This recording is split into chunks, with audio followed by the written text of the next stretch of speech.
This month we celebrate Thanksgiving in the United States. Eucharist means thanksgiving, and in the liturgy, we as a community express thanks at many levels. For example, in the Gloria we offer a song of praise that not only thanks God for taking away sin, but also adores God's own being. An especially striking aspect of Thanksgiving at the Mass is the constant, generous, mutual exchange between God and us during the liturgy of the Eucharist. That generosity's first movement begins with God. We thank God for the gifts that we are able to offer to be consecrated.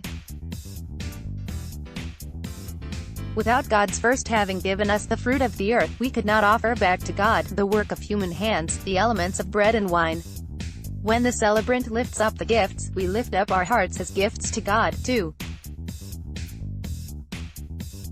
We remember that to give thanks is both right and just. After the consecration, we are thankful for the presence of Christ in the consecrated host, Christ who is gift. But that gift of the body and blood of Christ also makes us increasingly a gift to God, as what is consumed transforms us, and we become more and more Christ's body. This back-and-forth exchange of gift from God to God, and back again, characterizes ordinary life as well.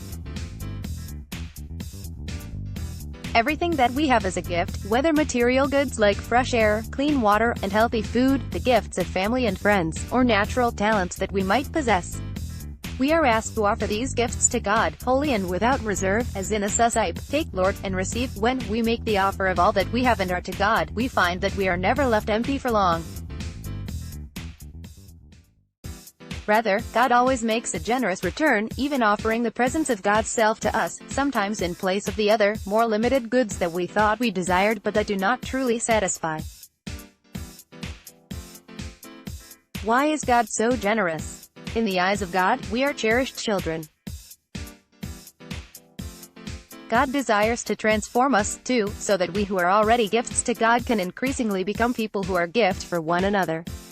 We can give thanks for God's many gifts to us and make a return of them to God, knowing that God's generosity and cherishing of us never end.